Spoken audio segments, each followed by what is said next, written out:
conspiracies, extraterrestrials, the occult. Gather around the lunch table, children. Don't try to get up. He won't let you leave. It's Weird Wednesday with Mr. Streble. All right, what is up, everybody? Welcome back into another edition of ESPN Louisville Plus After Dark. I'm Justin Soforo. Joining me today, as always, my man, the big rig, James Streble, and Anna Tarullo. How you guys doing? Welcome in. I think you guys are unmuted, hopefully. Yeah, we're unmuted now. I'm doing great. It's a beautiful night out here. Yeah, it's a beautiful night out here on Streble Big Deck. So enjoying the weather and good company and some wacky conversation. So I'm ready to get down. Let's do it. All right, Anna, how you doing? Sorry, I don't want to pass you up. I was just about to go right into it. No, I know you can. I love when Streble's outside. It just really sets the tone. It's not right. It's like Are You Afraid of the Dark that we watched as children.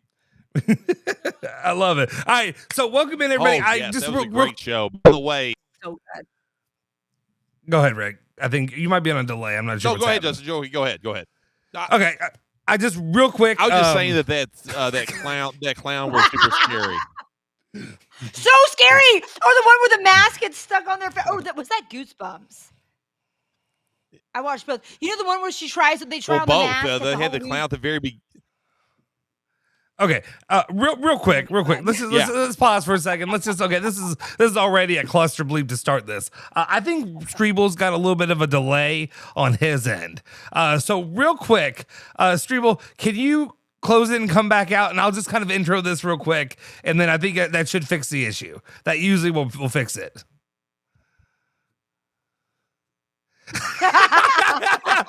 He just closed it out. All right. He said bye.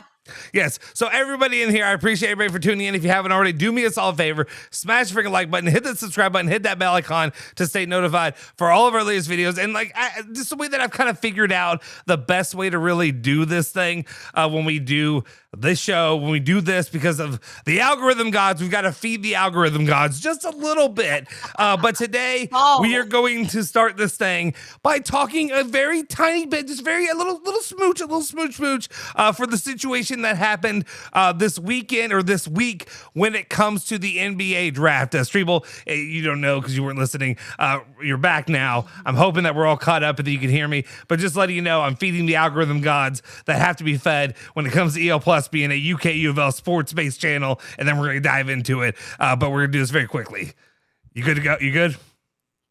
So you're talking about Mikel Brown and his dad, I'm assuming? I haven't done it yet, but I'm just about to real quick. And I'll just say, because I know you've talked about it. I know a lot of people have talked about it, but there was something that just kind of sat with me that I feel like I need to say. And then we can just kind of give the flowers to the guys tonight that got drafted as well. But there was just something to me. Out of all the hatred, out of all the vitriol, out of all the disgusting kind of like back and forth with the Mikel Brown situation, with stuff that I've even posted on the station airwaves, that it was asked of me. It wasn't me doing I wasn't an unhinged, a rogue agent that was doing whatever he wanted. It was posted out there. But we move on. We move on from those scenarios. That being said, there's been a lot of issues that I've had with Mikel Brown Jr. the entire way the situation was handled. But I will say this. At that night, it was clear to me at this point that kind of some of that vitriol, we had little inklings, little seeds that have been planted, that it's pretty clear and evident that it wasn't all just this kid. It was a problematic father. It was the man in the room. Going? I don't know, but I'm going to enjoy watching this as he traverses through his home on the big deck. He's going interdimensional. He is. He really is. But anyway, I'll say this, and Anna, I don't know if you saw it, if you've seen any of the recap of the NBA draft at all, but you can kind of see it in the thumbnail with this. But Mikel got his 2 seconds of shine, of fame, if you will, to talk and have his moment. And then Papa kind of took over. And it was, and the mom wasn't allowed to talk. She had to sit quietly over here because who knows what fists might be flying that evening. I don't know.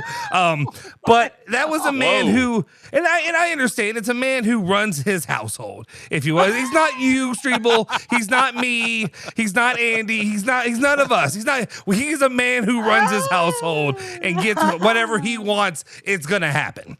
Is he maybe living vicariously through his son? Is it something that I'm terrified of doing with football, of trying to be hard on Luka and be like, you're going to be this. Because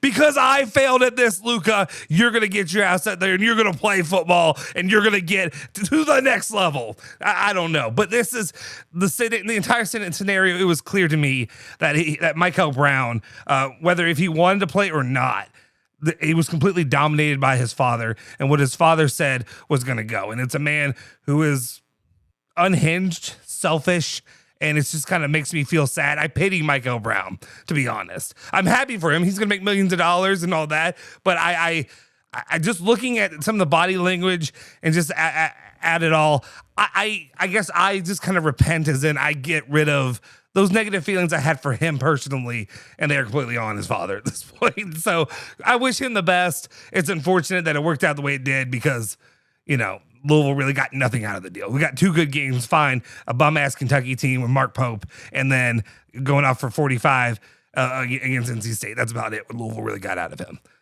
Streble? Yeah, I absolutely agree. It was very telling last night, the interaction between Mikel and his dad there on the family couch or whatever ESPN had going on. But you're right. His body language was very despondent. He was like, here he goes again. That's kind of the look he had on his face. Now, Mikel Brown's dad, Chris Brown Sr., was just like, oh, yeah, we put so much work into this and da-da-da-da-da. That, like, I get part of it because as a dad that invests a lot in his kids' athletics, and his mother, my wife does as well. Like she takes them to practices and we work together. But, you want a little bit of credit. Like, hey, we were a part of that. But in the end, it is the child's hard work, child's ability, the child's talent that got them there in the first place. And, dad and mom help along. But in the end, it's the God-given ability of the athlete that should be the focal point. But I'm assuming Mikel Brown was kind of like, is that condo ready for me in Brooklyn so I can move in? Yeah, can I have my freedom? But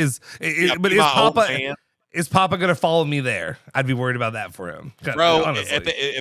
He's 19, 20 years old. He's 20, I'm like, no. Yeah, you're done. Like, I'm on my own now. I have my own house. I'm making my own money. You no longer have any type of sway in what I do as a basketball player. So no, I'm happy for Mikel, and I'm with you. He became kind of a sympathetic figure last night for Card Nation, and it's been a weird journey. He's the most egregious helicopter dad I've ever seen in my life. That dude's nuts. He's got problems. It just sucks. Like, I mean, I know, like, that bad? Some of it. He did not. I mean, there's nothing about the father that he did, like, in the way that he spoke, the things that he talked about, just his demeanor, like just the way that he sat there. Nothing about him was likable. Did anything to like make me feel like, wow, that's what a great dad who did this. And the NBA tried to sell it too. I saw all those tweets going out there, like building him up, and I'm like, did you watch the same thing I watched? And I understand that I'm a little bit, I'm already skewed from the season that I endured with him. But at the same time, like, it's just, to me, like, this dude just looks like a prick. Like, everything about him looks unlikable. He looks like I said, can't accuse him of abuse or whatever, but he looks like that kind of husband. He looks like he's always looking out like there's something, do you know what I mean? Wow. It's like there's something that, like, he's trying to, he doesn't measure up himself. So he's got to get it from somewhere else, is where I look at it. Wow. Like, him. Yeah, I don't know. It feels like everybody had the same opinion though. So like I need to go back. I all that I saw was like reaction tweets about it, but everybody seemed to have the same opinion. Like there were some very. You should go watch it. I think Mike Rutherford had a very funny tweet about it. He was like, I can't remember what it was, but I need to go back and watch. Mike Rutherford's never been funny. He's never been funny. So let's all be honest here. He's never been funny. I laugh Mike at Rutherford. everything. He could tweet the ABC. He's never been funny. The funniest thing. I think he's so funny. Okay, so first of all, yeah, I'm not trying to be a Switzerland and be a peacemaker, but I think he's so funny. Streble, Okay. I will back you on all your fights that you want to have with KSR and Matt Jones and the public dispute that you're creating. I love it. I'm enjoying it. I've cut a ton of sound of it already. It's fantastic. I wanted to make it a reel, but I knew that probably wouldn't fly. But I've cut a lot of that sound, and I you can if you want. I don't care. You know I don't care. You go ahead. Streble wants to heat. You know what? I might do it. Then. Okay. Wants the damn heat. If I've got the pass, I'll pull some of the good ones that I enjoy from this week. Yesterday, you and Streble or you and Double J were cooking. So, but I'll say this, and let me just clarify this. I will not take Mike Rutherford slandered. I will not take that. He's been why? What does he do? Mike's been great to me. He's reached out to me in the past with anytime I've had issues and stuff like that. No, I think he's a good dude. I think he's a really good dude. All right. Then if he's helping you out and he's reaching out to you, then I have no problem with that at all. So if if he's a good guy to you and you're one of my guys, then I won't slander him in front of you. If he's helped you, you like him, then that's good. I'm totally for that. You can say whatever about Captain Suntan. I don't care. Streble, you would be the best wrestler because you're so good at this beef, but in person, you'd be like, "How are you, man? Get in here. I've been following you, and you do a great job. You'd be the nicest person ever." But I like that you do your theatrical beef. I think he would. If Mike Rutherford came up and was like, "Hey, good to see you," you'd be like, "Hey, man, good to see you." Oh yeah, I wonder how the Matt Jones one would go. That's what I want to see. I want to see that. I want to see that one in real life. The ball's in his court. No, I mean, my favorite line. Sorry, my favorite line from yesterday was when Jeffries asked you about burying the hatchet. He goes, "Is there a hatchet?" On my side, or whatever you said about you having. It's only you that has that hatchet. Only you need to bury it. Yeah. Anyway, I miss Jeffries. I'll say this real quick, and then we can get on with the meat of the conversation. Aliens. But no, there is definitely something to creating a persona in order to generate discussion, generate interest, generate humor. That's not me all the time, obviously, but that's a little part of me. That's a part of it's a little part of me that there's people always truth to everything. You are who you are. 100%. You're very good at that. Yeah. You're real. You've never been fake a minute in your life. How big is that? I try not part? To be. How big is that little part? I mean, 3 to 6 on Monday through Friday on ESPN 680 105.7. It's a big part. It's the only part. I love it. Okay. Okay. Yeah. Real quick, because last time I completely let it derail, but I do just want to say, I guess as well, shout out, if you will, Otega Oweh and Ryan CONWELL, getting drafted. Otega going to, I guess Oklahoma City now, and then I'll take being Ryan CONWELL and go down to Miami. I'll take that any day of the week. If I look like Ryan CONWELL, I'd clean up in Miami. I'd be good. I'd be doing all right. You see that body? You do well. Yeah. Anyway, that body. Anyway, Streble, I'm gonna go ahead and pass that baton now, so that way we don't waste any more time. We can get into the nitty gritty of the Weird Wednesdays. All right, so I'm glad that we fed the algorithm gods, and those of you that have stumbled onto this ESPN Louisville Plus Weird Wednesday After Dark. Now we're gonna get weird. We did the sports stuff. Thank you, Sean, living life. Anyways, thank you for the comment. I appreciate that. No, that's my guy. That's my guy. I like Sean. Sean's a good guy. I like him too. We love Sean and all the people that comment. But anyway, so we're going to get a little different today. We spent the last couple of weeks talking about UFOs and aliens, and this will be part of the story. But we're going to dive deep into Antarctica because that is in the news this week with the sad passing of a musical artist by the name of Oliver Tree. Now, I have to give Andy Sweeney on the take, noon to 3 on ESPN 680 105.7, Monday through Friday. I got to give him the credit here because somehow I missed this story. I don't know how I missed this story. I don't know what's going on. My algorithm is probably very similar to Andy's algorithm, so I don't know how this got past me. So this Oliver Tree guy. Very unique individual. He was a musician, a documentary filmmaker. He has some very strange beliefs. Believed the name of his record company or whatever it's called, Alien Boy. He had a very unique, distinct look about him. He had a very odd haircut.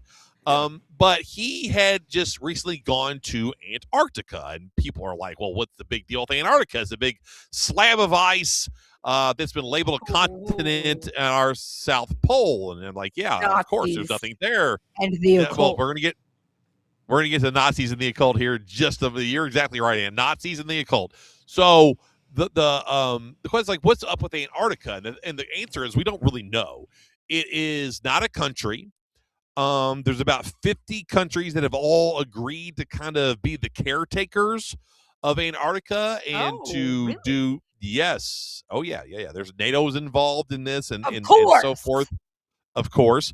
But there, we do experiments there. We've had, Operation High Jump, which we'll get to later on. There's a seed. How do I put this? It's like they have a structure built there where they house all of the seeds on planet Earth in case of a cataclysm, to where if anyone's left over, they can, repopulate the Earth with plants and food and things of that nature. That's in Antarctica. But it's got a really weird past. So what is this this tree guy? I heard Corey Streble's kept up there. I don't know why. They just keep the Streble family up there just to repopulate the Earth. Just in case. No kidding. Repopulate the Earth. Hey. We'd Gird your loins, Streble. Number 5. We need number 5. We need a we don't. Streble child. We do. No, we You didn't don't. hear Reed said hi, Nana. Yeah, he did. He's very cute. Big rig, gout pants, double weird Wednesday. Thank you. We're having a good night. Thank you.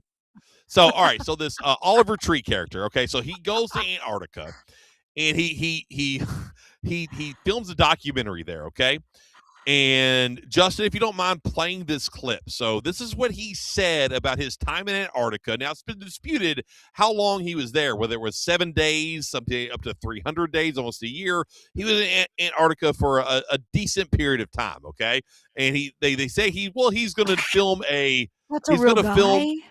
It's a real guy. Yes. God. He's going to film. It's not Theo Vaughn. Who is? CIA, I think he probably he definitely was on Theo Vaughn at one point. You know that he was. There's no way that this guy wasn't. So this guy he's in Antarctica for a while, and he releases this video where the documentary he claims was, or mainstream media is claiming the documentary is about climate change. And let's see if this clip has anything to do with climate change. Go ahead, Justin. I think I found the wall that surrounds the Earth. Basically, I'm not a flat earther, but I think I might be kind of after seeing this wall, bro. I think a lot of people are scared and they come at it from a fear. For me, I come from an open heart and open arms. And I welcome the aliens in, and that's why I've had so many interactions. Oh my God, it's me. That's why I've seen them time after time. Because I know I have an open mind to this, but an open heart. And I know on that. Of course, there's also the walls that surround it, the flat earth theory and all that. I'm not going to get into that, but yes, we did find the wall. So this is the perimeter of Antarctica. This is the perimeter of what we call the end of the flat earth. Me and John Rock climbed this about 6 months ago. We lost all the footage because there's a magnetic layer on the wall that erased all the photos. It was quite unfortunate. The wall is over 16 meters high. We tried climbing it the first time. John Rock had an asthma attack. He didn't bring his inhaler. The second time we were able to get to the top, it's literally nothing. It just stops. Flat ending. The earth ends here. And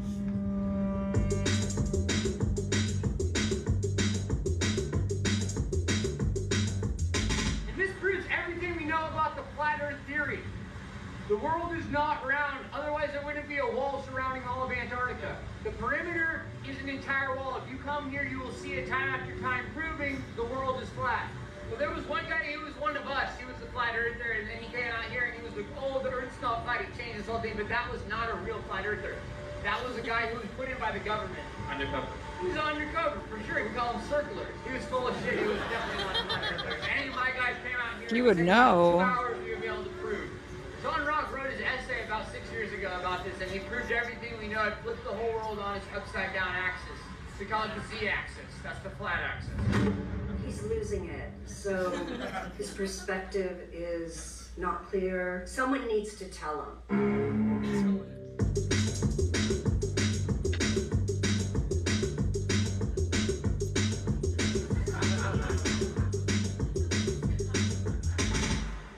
Just recording this glacier for the album. In the northern Wilkes Land in East Antarctica. Okay. It's a gravity anomaly, which you go ahead and stop is if you exactly want to. All right, so that looked like a kind of mockumentary type deal there, right? This is it's Oliver Tree's down there, and he's saying all this stuff and basically mocking, flat earthers, which I'm not a flat earther. I do believe the Earth is a sphere, but flat earthers, UFO people, and all this other stuff, right? Okay, so that's apparent. Like, that's what this is. So why in the world has this story gone viral when you watch the video and you can clearly see that he is doing something mock-worthy, and it's being shared and retweeted and community noted and this, that, the other. And by the way, Oliver Tree has just recently passed away tragically in a helicopter accident. Yeah. Wait, that guy? Yeah, he did die just recently. Yes, that guy. Yes, he just died recently, and this is kind of blown up after after his passing. Yeah, so I don't either. It's very sad. So why in the world, texter, tweeter? I thought we were talking basketball. What the hell is this? This is Weird Wednesday After Dark, old school. Welcome. Sorry, this is important. We're going to talk about some weird. Yeah, you're going to talk about some weird alien stuff, brother. Get buckle in. Stick around. So anyway, you'll never be the same. So why? All right, so why do you all think this is all of a sudden blown up? Other than the fact that he has just passed away, like I said, Andy turned me on to this. I had no idea about any of the story. He's the one that told me. I was like, "What is this?" So I looked into it, and I was like, "This is done for a reason." And go ahead and tell me what you two think about what I've said so far. Okay. Can I say so he's like, that was satirical, like he wasn't being serious? I guess I should have known from the Chili Bowl cut.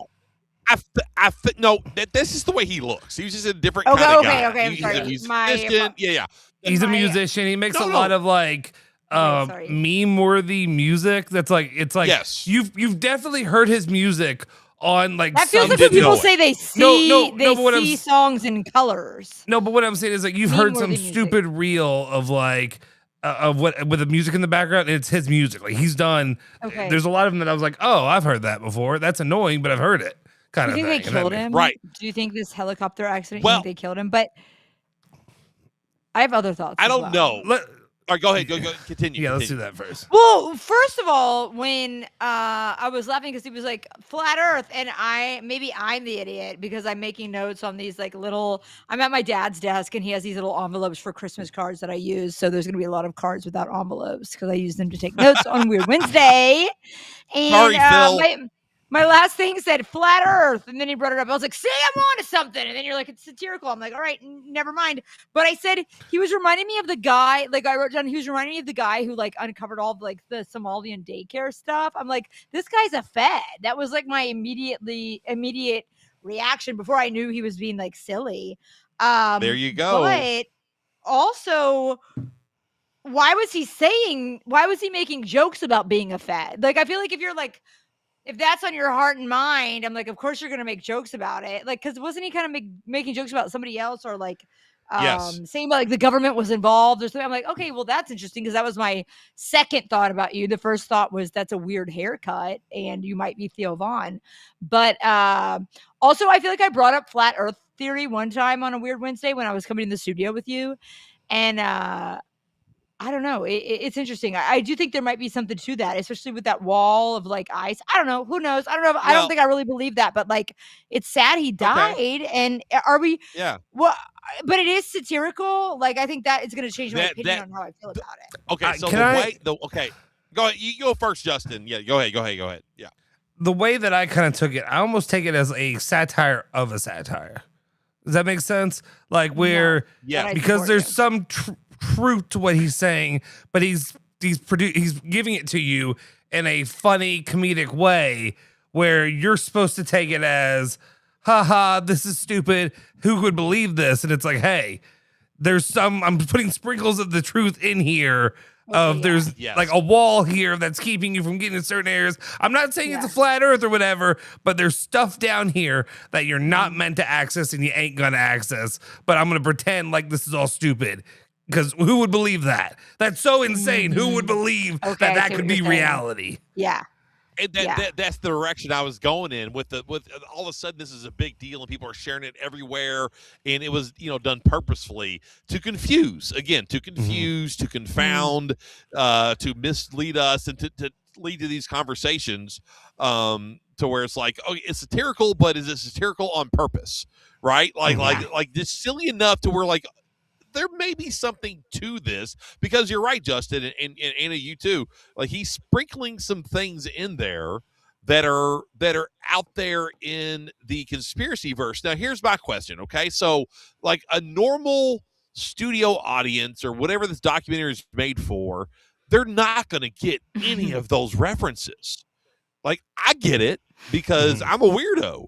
I get what he's saying, but like a normal person that's watching this is gonna be like, what the hell is he talking about? Feds? Why would there be feds in Antarctica? What are you talking about? Flat Earth, the ice wall, bunkers in the ice? Like what in the world is that? Like, this is like catnip for me. I'm like, there you go. So it's like, there was something behind this. There was absolutely something behind this entire production, and then all of the hubbub after this guy passed away. Not funny, I don't mean to use those language, that language, but like coincidentally this pops off after he passed away, right? Like do you think it would have popped off if he was still around and still alive? Absolutely not. The way it is popping off now? No. Real quick, while I'm looking at this stuff, I was looking into it because I saw this story. The thing that Andy told you, I had one night, like late at night while I've been doing whatever bull crap, I remember already looking into this, and I forgot most of it then before we even started this. But I do see like there's a few people that have pointed out about him, like quote unquote, Oliver Tree is bullshitting in every single clip you see of him. And by that, what he means is like he never gives you anything straight. It always sounds on the edge of insanity, if that makes sense. So it's always like he's always. He's a habitual line stepper. He's stepping over the line, he pulls it right back. He steps over the line, pulls it right back. So you never know what reality is or what the truth of what this person is saying or who this person is and how his brain works. And it's almost like plausible deniability. And that's kind of like he can say some truths, but it's mixed in with some other exaggerations. Yeah. Yeah. And that's like I didn't know much about him. That's why I did the research that I did on him today. That seems to be the case with him. Like his entire persona and the way he presented himself and his music and his art was always like, what's serious about this? Like what who is he? And it was purposeful by him. And it seems like that would be a good explanation. So that leads us to like, what is the deal with Antarctica in the first place? And Antarctica is a very mysterious part of our planet. Obviously, one of the continents, huge swath of ice. Okay, so let me do. I never realized it wasn't a country until you said that. I never knew that. No, is not. It doesn't have a flag. That's weird. Government population. Like there's nothing there. It's barren. So they tell us. All right, so let me go ahead. Yeah, there's some what? Penguins. There's some penguins. Yeah, it's some penguins. Cindy Crosby lives there. Some walrus eye too. Some big tusketed walrus eye. Yeah, we both knew what that was. Yeah. So let's get into like, why is Antarctica weird? So it dates back really to the time in the early 20th century, late 19th century, when the kind of the spiritual movement started gripping the United States and England specifically, right? So you have characters like the Fox sisters and Madame Blavatsky, and these were individuals that were selling to the public that you could get in touch with spirits, ghosts, otherworldly beings with their guidance. Okay, so the Fox sisters were later on proven to be hoaxes by the fact that they would get ghosts to tap in their live performances. They get ghosts to tap. They found out that one of the sisters were actually like clicking her toe knuckles, and that was making the sound, and it was a hoax. So Blavatsky though, Yeah, Moose Knuckle. Shout out Mark Blankenbaker. It's a coat. It's a coat. No, Anna, it's the Moose Knuckle coat. He bought his lovely wife Ashley a Moose Knuckle coat. Yes, That's why it's a they're very nice happily coat, Anna. married. That's gorgeous. It's true. It's a true story. It's a real brand, and they're very expensive. I looked it up. It's They're expensive. It's lovely. All right, so back to Blavatsky. So Blavatsky was this spiritualist, right? And she said that she was in touch with these quote unquote ascended masters, and these ascended. Yes, here's. I'll say this, and I'll continue. This all sounds insane. I'm trying to keep it together. Crazy. I'm sorry if I giggle. Yeah, it's out of respect. No. It's also no. I'm not getting on anybody. I had to just tell people this. It all sounds weird. It all sounds crazy. It all sounds insane. There are people that are high in Silicon Valley. There are people that are in charge of our governments, world governments. There are people that are celebrities. People are celebrities that believe what I'm saying right now. Like they buy into this. And this actually shows up in the Epstein files. Like we'll get there. Of course. Do you think they were at Bohemian Grove? Okay, sorry. Go ahead. The people out there in high power positions and have a lot of money believe this stuff. And you don't have to believe it. That's fine. You don't have to believe it. But people that control the world believe this. So anyway, back to Blavatsky. So Blavatsky said she's in touch with these ascended masters, okay? These ascended masters lived in the Himalayas outside of Tibet. That's where you get that entire Tibetan spirituality from, right? Oh. And Elena Blavatsky, yes, she starts a religion called Theosophy. And it has ties. Wait. Yes. Go ahead. The Wizard of Oz is based off of that. Yes, it is. It's a Gnostic tale. Yes. Okay. So Blavatsky said that she was a descendant of one of these ascended masters, and that she could communicate with them, and she's passed on secret knowledge to her. She wrote multiple books about the subject. She was a celebrity in her time. She was very famous. So these ascended masters that lived in the Himalayan mountains in Tibet, they would enter through the mountains through underground tunnels. Okay? These underground tunnels also appear in places like Mammoth Cave, Kentucky. Mm-hmm. And we'll get to Mammoth Cave, and it's important. And different kind of tunnels, Anna, but that was funny. But there's these tunnel systems all throughout the world. They lead to Antarctica. In the middle of Antarctica is a Middle Earth society called Agartha. Mm-hmm. And in Agartha, they are the descendants of Atlantis. So when Atlantis was destroyed for whatever reason, it sank. The survivors made a society called Agartha in the center of the earth, and you can get there through Antarctica, and they're very advanced technologically, because if you believe in the myth of Atlantis, or at least the myth of Atlantis, you would know that the Atlanteans they're kind of like, if you watch Game of Thrones or House of the Dragon, they're like the Targaryens, right? They went too close to the sun. They tapped into an ancient... Yeah, Icarus. They tapped into an ancient magic or an ancient technology, and they overlorded the earth, and then God became upset with them, and he struck them down. They made a society in Agartha, and they're still there today, and that's why we see UFOs and this, that, and the other.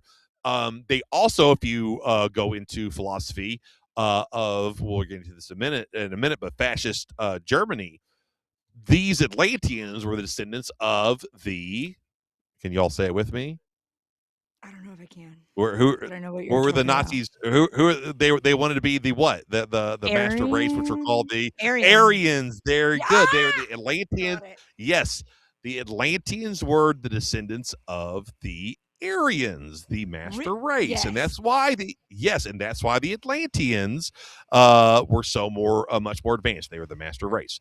So Blavatsky passes away, but her I'm going to cut this of you saying the Aryans, we are something about the master race. I know you're going to. Yes, I know you're going to cut that. I know you're going to cut it. Do it such a bad edit on that. Don't do it. So Helena Blavatsky eventually passes away, and Theosophy passes from hand to hand. She was from Russia. There's not actually a lot known about her background. She's very secretive of it. We don't know if she was married. We don't know if she had siblings and all these things. She was very, she's just very private, and we don't know much about her other than she was Russian. Okay, maybe Bolshevik. Okay, so, I don't know. Okay. No, I don't know. I have no idea. So fast forward. So she passes away, but Theosophy still lives. It splinters. You see offshoots of it, like Aleister Crowley's Church of Thelema, and then eventually it gets to Nazi Germany. You say, well, how does that happen? Because after World War I, we all know the story. Adolf Hitler becomes very angry. He wants the revenge for Germany because France and the U.S. and the English and, of course, the Jewish population all colluded against Germany to lose the war. And the Germans were the real master race, and he was going to be the one. And he had actual occult people surrounding him, telling him this all the time. He had his own practitioner of occult magic that would the one that coached her on how to be very captivating in person. Like he uses the hand gestures and the vocals and everything to captivate or hypnotize an audience. So he's interested in all this. So Nazism, we know what happens as far as World War II is concerned, but the actual Nazi party itself, while World War II was going on, they were doing all these really weird archaeological excavations. So if you think about Raiders of the Lost Ark, where the Indiana Jones is battling the Nazis over the Ark of the Covenant, stuff like that really happened. Not the fact that the archaeologists were shooting each other, but they were looking for the Ark of the Covenant. They were looking for the chalice of Christ, the spear of Longinus, all these things. Supper. They were also looking for at the Last Supper, yes, the Holy Grail, and they were also looking for the pathways to Agartha. So they sent out expeditions to Tibet. They talked to Tibetan monks. They talked to Sherpas, people that lived in the Himalayas. They took an excavation to Antarctica. Again, they're at war with the entire world, and they're doing this, right? Mm-hmm. Which is, they really believed in these things, okay? They really did.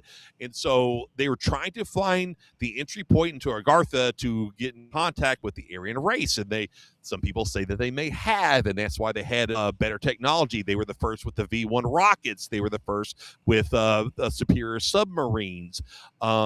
They also, perfected the highway.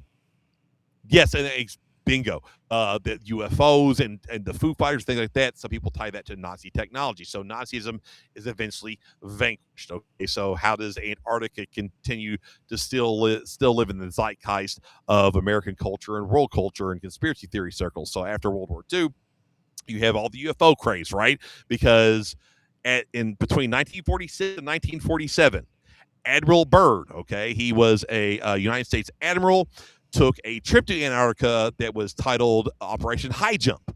And there are disputed stories of why they were in Antarctica after World War II in the first place. Okay, so Admiral Byrd, who was very decorated, he goes in. He allegedly writes a diary, okay, about what he saw when he was in Antarctica. And you can look this up. He actually was in Antarctica with thousands of other people, dozens of ships, and all kinds of supplies. So they were there. Now, what's disputed is whether his diary is real or not, because in his diary, he explains pathways to a Middle Earth or Hollow Earth kingdom, to where he talked with these Nordic-looking pale beings and all this other stuff. And so Admiral Byrd's alleged diary is then put into the zeitgeist as far as like the Antarctica lore continues to grow. Okay. And you fast forward into like modern times. There, I mentioned Mammoth Cave earlier. Well, there's this the stories of the Hopkinsville. Y'all are gonna think this is nuts too, but this is newspaper and everything. The Hopkinsville green goblin or green alien attack that happened. Yep. God, I can't remember the year. Justin, you know what I'm talking about, right? Yeah. Was this like was it the 40s or 30s, 40s, or was it before? Or was it? Yeah, 30s. I think it's post Roswell's, like late 40s, early 50s. It's funny enough, they actually have, even though it's not even really close to that, but in Brandenburg, they have like a little, like in their museum, like it's a really tiny, small Brandenburg museum. But in that museum, they have a little corner in the back that's dedicated to that. And I remember something because I took my granddad there because my granddad's 92 and like, I'm going to die. Let me go see where I grew up. So we went out there. And in the back corner, there was like a whole little like shrine and like educational thing on the Hopkinsville, whatever. I don't know what it has to do with Brandenburg. Is it a cryptid? No, they were like aliens or something, or they were little green goblins. Yeah, they look like little goblins. Yeah, but different from like the Mothman or whatever, where they're like it's half animal, half demon. I mean, that's a good thought that could lead back to these caves and stuff, because Mothman was in West Virginia. So these little green things come out, and there's like, dude, there are newspaper reports. You can look them up. They reported it in the newspaper, and police testified that the family was telling the truth. And so the feds and the media have always been paid, is what you're trying to say? The government, maybe so. So there's I love this being the CIA person. This is so awesome. I love it. So I don't there's believe any of it. Funny enough, and this is like my childhood or whatever back. So like this is That's like them. some of the So funny enough, like I mean, this story was big enough. There are people because like back when when I was a kid and like people played Pokemon and all that. They literally created a Pokemon that looks like that. Like based off of that. Oh, yeah. Do we need to research Pokemon? What is that an agent of the government too? Yeah, here it is. This thing. Pokemon Go. Oh my gosh. Sableye is based on Kelly Hopkinsville encounter, a 1955 incident in which several Kentucky families claim they held off 12 to 15 aliens with gunfire. So funny enough, by that house, and they all think it's an alien. Like, you know what I'm talking about in Back to the Future. Funny enough, there's in Zelda, there's literally, it's based off of this too. There's a I remember this because I was a big nerd and I played all this crap. There's literally this whole there it is. It's off of this alien design, and there's this whole thing, dude. It's based off of this is the West Virginia one, and they literally the whole level is you have to go and shoot the aliens to keep them away overnight. You have to date a coal miner and survive almost. Yeah, it's based off of that. This is stuff in Japan, and they have cryptids and stuff from here. So it's just I found that fascinating enough that that's wild stuff when I was a kid was based off of these things. Yeah, and they're that well known. Yeah. Well, it keeps it in the conversation. Why is that an archetype? Because that looks like a gray alien. That looks like the Virginia thing that we talked about last week. Like, why is that the archetype for all this stuff? It's so wild. So, just wrap up. The archetype is interesting if you think about that. That's a good point. Yeah. So let me wrap up Antarctica, and then I want to have y'all's reaction because I know this is crazy stuff.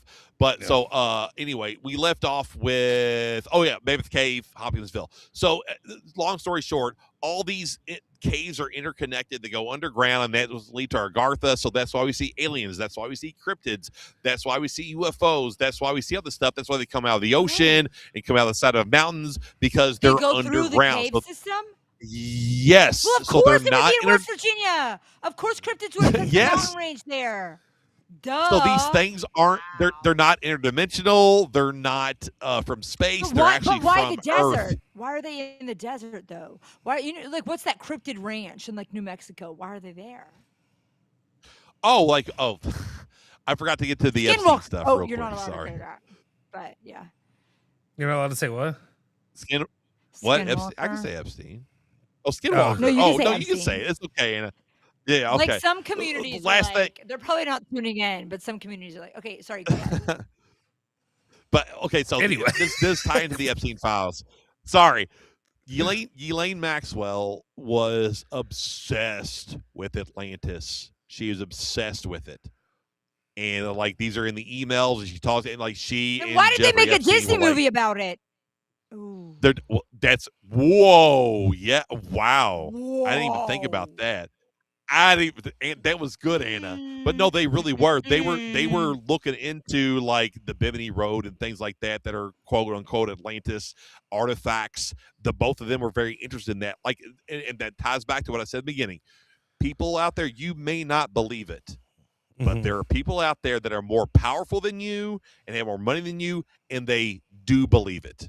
And there's some very weird stuff with Atlantis and Maxwell and Epstein and all of it. So there you go. Wait, I love that point, Streble, though, where you're like, you could feel like you're crazy if you believe that, but people who are in charge of you and kind of dictate the way you live your everyday life they do believe it. So even though you Yeah, don't, absolutely. is if the belief in it, It doesn't or the matter. idea of it affects your life. Yeah. But that's It like does. People are so 100%. worried about like not being a theocracy and like their Christian beliefs and these beliefs. It's like it's beliefs like that though, and like occultish stuff that does affect your everyday life, but it's so hidden. It's sinister and insidious in how it affects your everyday. Wow, that was a great point. And I think that's the point. Like the denial of it, though, is supposed to make you think you're insane for even considering any of this stuff. Like 100%. So much of it's put out there. Like, no, this is so stupid. There's no way that would actually be reality. And then we're gonna go and we're gonna try to find what we can find and research and do all this stuff. And but you stay focused on the TV. Watch, eat your Cheetos, play your video games, watch your TV, stay at home, watch the sports ball, watch the cats. No, I saw Toy Story 5 last night, and it was like it was all about these kids like being addicted to these tablets, and they don't like play with toys anymore, and like but it was like so scary how the tablets can kind of control you and have a mind of their own, and like that it was just very pertinent, and I'm surprised they let that pass. I'm surprised Disney let that movie or Pixar let that movie fly. Yeah, because it's so pertinent. Very, very much so. Because the I haven't seen it, but I'm seeing the technologies kind of like the villain or whatever. Like Woody and Buzz are trying to fight back okay, gotcha. Well, actually, I went to the drive-in, but I couldn't hear it, so I had no idea what was happening. Oh my god, I cried my eyes out. It was so good. But no, I mean that's a good point on that. But yeah, this the push to make you think like, hey, I'm crazy, or hey, that person's nuts. I can't believe they believe that. And then when you research it, you think and you see these evil people believe it. That's what the Nazis believed, that they're evil. They believed it. Epstein is evil. He believes it. These evil people out there. It's its own theology. It's its own theology. Yes. They believe in this stuff, and so what that leads us to theologically, if they believe in that stuff and they adhere to it, then there's an opposite to it. There's a light. There's something. There's beautiful, and that's what we need to go to. We go to the beauty. Go to the light. Go to the positivity, because it's there. These sinister people know about the dark side, and they worship the dark side, and they want to bring the dark side back, and that's part of all this ideology they have. So if they believe in that, and they're doing everything, they're spending all their money, all their capital, their people are dying, freaking Kushners in Albania. It's all the awful things that they're doing, and it's all worth it to them because they believe in this. So the other side of it is, it's real. It's all real. All of it's real. It's a battle between good and evil, and it's real. Struble, 100%. And I think that is like there's such a surge in people coming back to faith and coming back a lot, to the Catholic Church in some ways as well. And I think that's because people are searching for a truth. And for so many years, I think anybody of any faith is like Christianity, especially people like, oh, that's fairy tale. You're just thinking that, you're just whatever. And now that things have been exposed, like, all right, well, people in power are believing and adhering and worshiping like the evil power. Well, then maybe like the good power, it does exist and it is real. And I think that is the reason, if that makes sense at all, that is the reason behind why people are en masse, like in drives going back to church, to be like, all right, well, there must be some type of truth that is the opposite of what we're seeing our politicians adhere to and all of these things. Because I know like Candace Owens, she talks a lot about how her husband George, how she met him, and he studied theology at Oxford, and he would tell her, she would be like, why did you study theology? And he was like, well, you don't understand. Everything is theology. Like, it's not just religion. How you live your life is theology. You're kind of too stupid to know it, but you're worshiping something by how you prioritize and live your life. And so once I heard that, I was like, wow, you're right. And it's like, what are you prioritizing and what are you worshiping? And especially people in power, it's almost like the antithesis of what is it in the Bible, description of the Bible, whatever. Is it pure, good, lovely, focus on these things? So it's stuff like that. It's like, what is the truth? What is the light? And to me, it almost makes Jesus, why he came to earth, so much more personable and accessible and tangible, because people were focused on these dark things, and he came to be like, hey, I'm the truth, I'm the wisdom, focus on me and what I'm teaching you and how to interact. And that is the truth and what will bring you good in life, right? I don't know. Very well said. That's great. Yeah, that was really good. We just didn't want to step on it. It was well said, Anna. You were going. Yeah. Let her go. Can I just want to ask, so we've gone. It took some loops from this journey, from the Oliver Tree in Antarctica to underground tunnels throughout the world and things like that. I guess just to rewind a little bit and just to try to pause this in a way that I can understand. And the way that I'm trying to wonder is, so if we talk about, Antarctica, it's clear that there's something going on in Antarctica, regardless of if you believe that this is the truth or whatever, that there's something happening there. And if they do, you talk about, Oliver Tree. I was going through here. He was on there with Andrew Santino and people like that, talking about that just before a couple weeks ago, I think, and doing the podcast talking about Antarctica. People don't want to talk about it because they have aliens there. So the idea of aliens, or whatever, and then we've debated our definition of what an alien is. Is it an outer space being? Is it a demon? Is it whatever? What is it? Is it someone from another country? Is it angelic? Is it the Nephilim? Is it whatever it is? Or has it been here? Has it been here for a long time? It just lives it's just been coexisting with us while we've been on this planet, and we see hints of it every now and then. That's the other side of it. But but you're right. Like, what is it? Where does it come from? Yeah. So I guess then my question is something else that's been popping up in the algorithm, coinciding with this and Antarctica and a lot of that stuff too. I've seen this one, this guy talking about that he's witnessed Pleiadians like in real life, like regularly. What is that? So Pleiadians are the white skin, the picture that I sent you that I asked, is this real or whatever? The Nordic with Trump and that stuff. The Nordic, the Nordic people. Yeah. They look like flight attendants who are sick. Yeah, they're from the Pleiades system. That's why. I've also heard that there's something associated with them with like Aryan as well, or Aaron anemia. Something. Anyway, that's why I was confused about that especially when you'd mentioned the idea of pale skinned whatever people being down there, but then my question is, if we're going down all these rabbit holes of the alien idea, and you talk about like people say that there are the four races, the mantids, the grays, the reptilians, the Nordic, and the reptilians, and then these Nordic people. What are these? How do you I guess my question is, how if that were to be believed in the reality of this crazy whatever thing that we're talking about, how do you assign those? Like what is that? Does that make sense? What do you where do they come from? Yeah, like what are they? Is it what's your personal opinion, brother?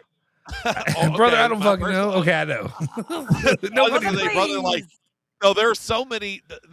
There are so many explanations about each one of those, like about what they are and hypothesis and all these other things. They're so crazy, and you think, well, that's true, and then that's not. And then, well, this was a better idea.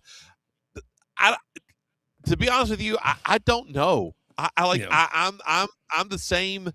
That's been the funniest thing about this entire journey I've been going on with this stuff. Is I'm just trying to learn, and I like history, and I like weird stuff, and it interests me, and I'm introspective, and I want to find out what's all this weird stuff going on around us. I know there's another world out there, but it's like I know the same amount of stuff I did about it than I did when I started this whole thing. I don't know. It raises more questions than answers. Yeah, it always leads down that same path, and the path is the path divides again and again and again and again. You go deeper into the subject. And you what have does more, it feel like always you have to read is on and the opposite of that path? I feel like it's always like, what is the truth? And a lot of it goes back to like religion. A lot of times is on the opposite of the path. Does that make sense?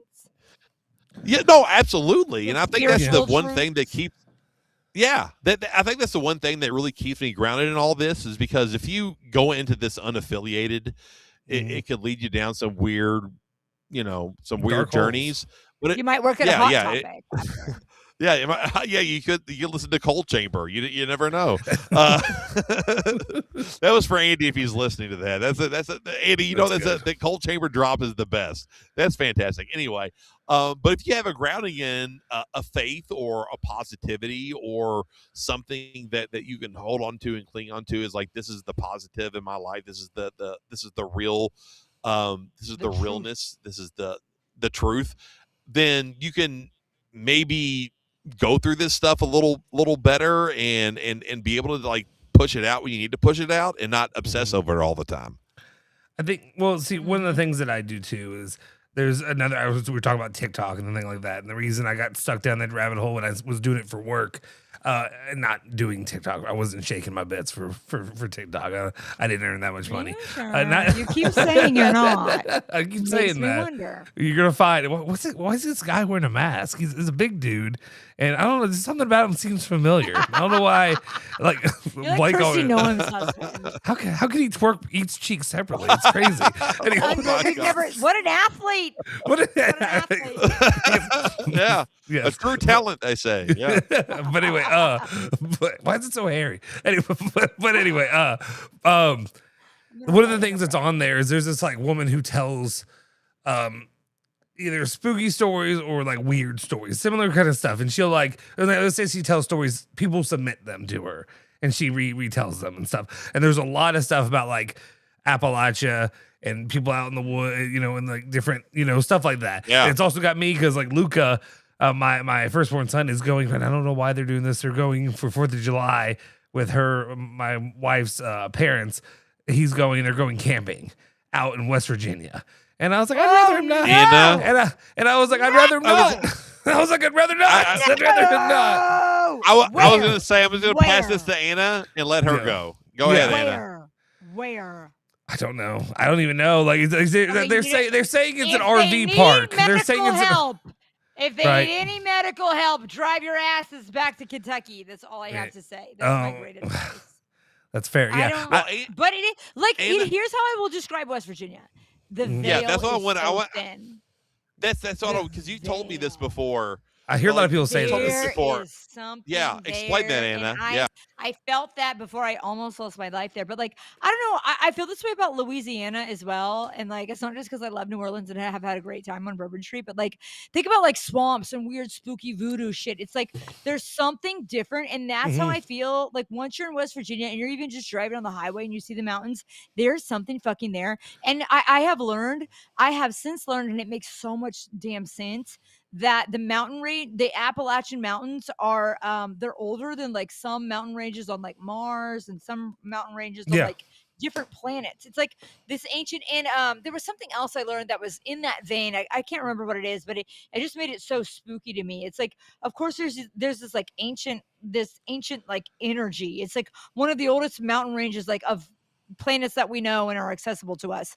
That and just, if you think about the people who originally moved there, it was like kind of people who were outlaws who didn't want to deal with the government. So they moved off to the mountains to be able to do their own thing.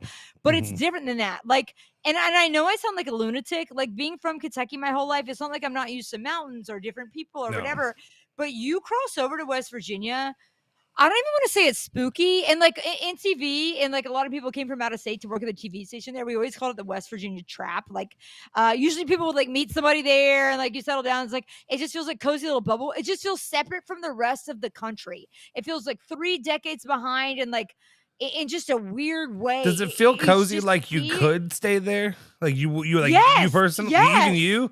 Yeah, yes. In a weird way, it's like this cozy thing that's like drawing you in, but it's like there's something spooky and ethereal. It's like, remember, this is such a weird way to put it, but like just those mornings or those days where like the veil feels really thin. Like, the morning of like you're going on a field trip and it's like the air is more crisp and you notice the dew on the grass and it's like, it just feels different. You're going to remember it every day in West Virginia. You cross over to the state and you look, there's just, and if you're, and I think I'm very sensitive to places like that, but you just feel it. And I think there's a sadness to it because it's a place that, and they say also like in, what is it? Not Parkersburg, but something Ferry, or Point Pleasant,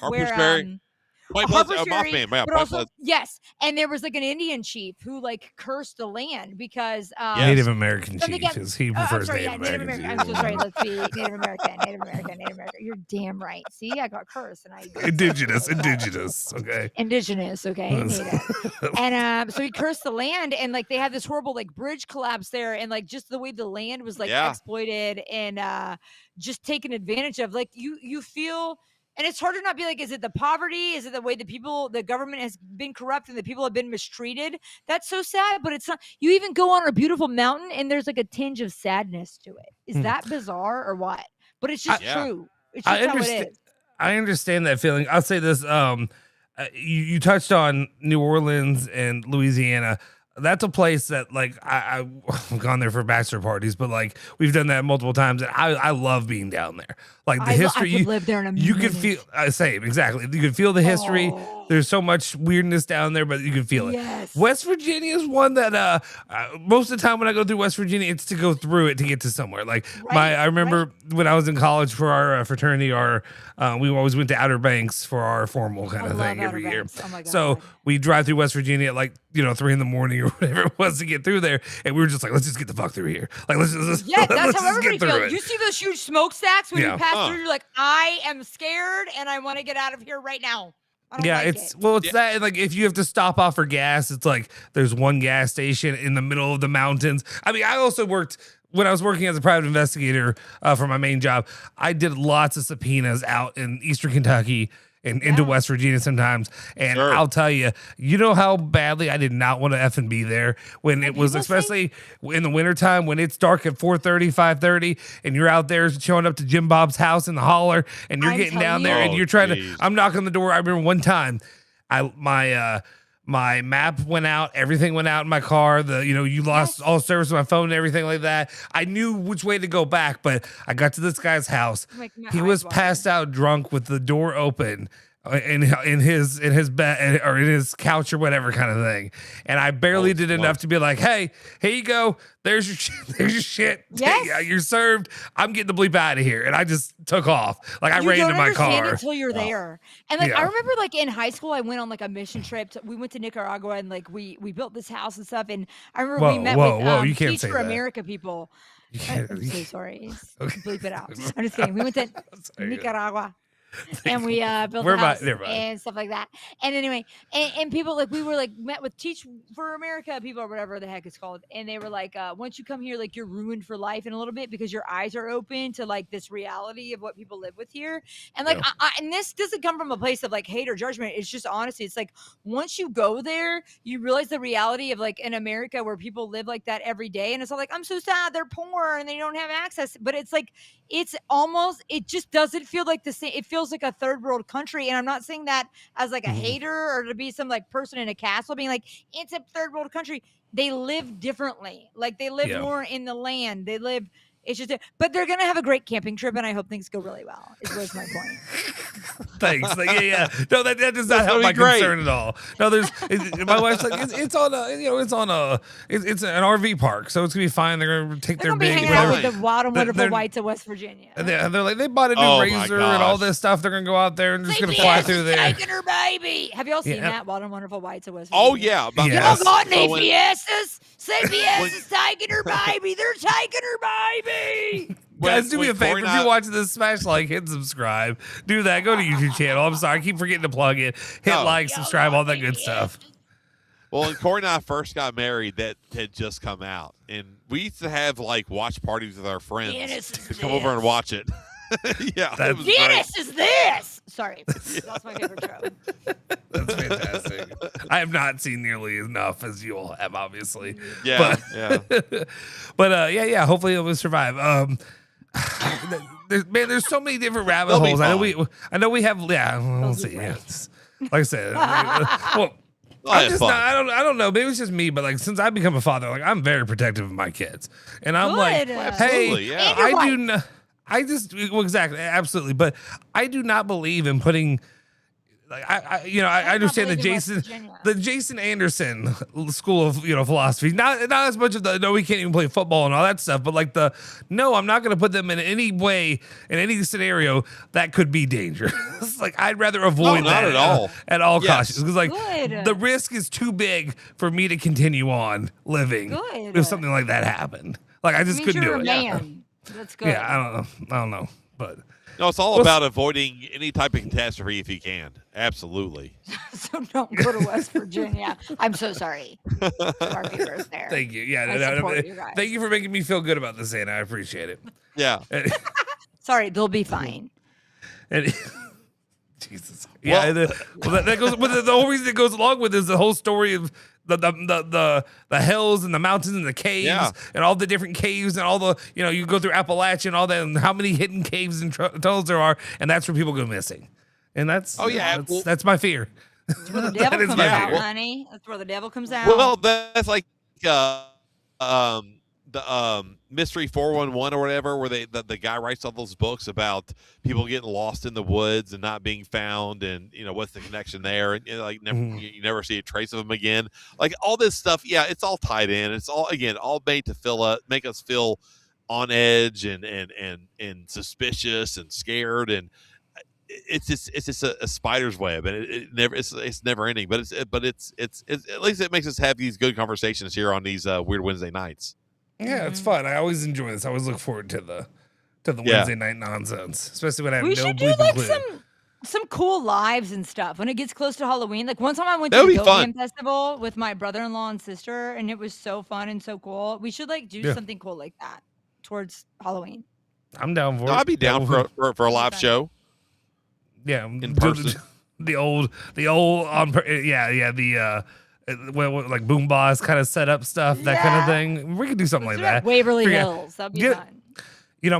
My family owns the what's it called? Out in Brandenburg, the big fucking that everybody goes to, the maze, haunted maze, or the one that's out there. It's it's obviously very famous.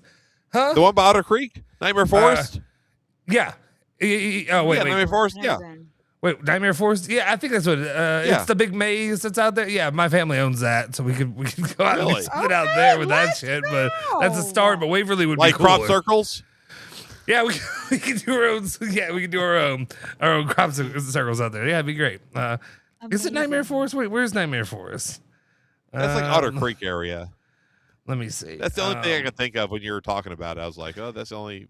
Long running haunted attraction in Brandenburg, Kentucky. Yeah, I guess that's it. Yeah, I've never gone. I've never gone. My family owns it. Never gone. You're not even supporting the family biz. Never did it. You should get the VIP treatment, like the red carpet laid out for you and everything. You should be able to meet a ghost. Absolutely. A goblin. Yeah, set that up. We want to meet a goblin, Justin. Come on. No, now. we can do that. We can do that. No, they would. We can do some. We can be on our bullshit. It'll be fun. Yeah. Anyway, just some ideas. All right. Well, I'm good tonight. You guys have a good show. It was fun, right? Yeah, I had a blast. All right. Very cool. Very cool. Well, any parting thoughts from Anna or Justin? I just hope that Justin's family survives West Virginia and don't get your gallbladder out in case they need that. Come back home, and that's really it. And also the name Olive Tree, that's a fed. Get out of my face. R.I.P. in peace. Also his recipes, but that's not a real name or a real guy. Well, I would imagine that would be his stage name, but anyway. I additionally, there's just too many questions. I feel like Streble opened so many different holes that I couldn't go down. I didn't know which hole of his I wanted to go down. I wasn't sure which one that I wanted to enter into. There's a hole that I'm still looking, like a gaping hole, if you will, of Streble's that I'm looking at, which is talking about the entire the idea of the ice wall and Agartha and everything that's in there. We went back down that hole. I came out in Kentucky, and in Hopkinsville, and those areas, and Horse Cave, and all that. But I want to stay a little bit in Agartha, and I want to know. But also, I want to know is the idea, because we don't believe in flat Earth and all that. Do you believe in you don't believe in there's a wall around and there's more to the Earth than we think, or do you think it's just this is what it is? There is nothing else. It's just this tiny little. There's Antarctica. Everything they show us on the map is what it is, and there's nothing there outside of ice. There's stuff there, but there's nothing more land-wise. I think there used to be, but with climate change, all throughout our history as a planet, has put pig. Man, bear, pig. I'm cereal. I'm so cereal. I'm super cereal, guys. I don't know what super cereal, guys. It's South Park. Sorry. Okay. But no, I think there may be some more landmass underwater, maybe, or that's what I was gonna say. I think, yeah. No, I still think we're a sphere. I do not think we're a flat Earth. I'm not a flat earther. That's like one of the only conspiracies that I refuse to actually dive into at all. I just won't do it. Yeah, I just reject it. I don't know. I feel like there's enough evidence that the Earth is a sphere. I mean, I'm looking at the sky right now. The people who gave us the moon landing? Well, no, I'm looking at it right now, and it's very spherical. If you look out in the horizon, I see like it curves. And then why would everything around us also be spherical? But we're not spherical. The sun, the moon, the stars, the planets, it just kind of lines that way. I don't know. Like I'm observing that in my own sphere, so that's what it is. This may be a dramatically hilariously stupid question. Okay, so like maybe I'm just an idiot and I can't think for myself at this point. I have too much going on. You're not an idiot. So why? I saw somebody bring this up and I was like, I never really thought about that. Why? You know how the Earth, as we rotate the sun, we don't see the sun at certain times of the day. How come we can almost see the moon like always? Why are we always able to see the moon almost? You ever notice that? Us, right? Yes. The moon orbits us and we orbit the sun. Yeah, it's proximity. Does that mean on the other side of the globe they can't see it though? Right. Does that make sense? No. So on the opposite side of the Earth, they never see the moon during this time period that I'm seeing the moon every day. Rotates. Well, the light blocks it out too. Like the sun's pretty bright.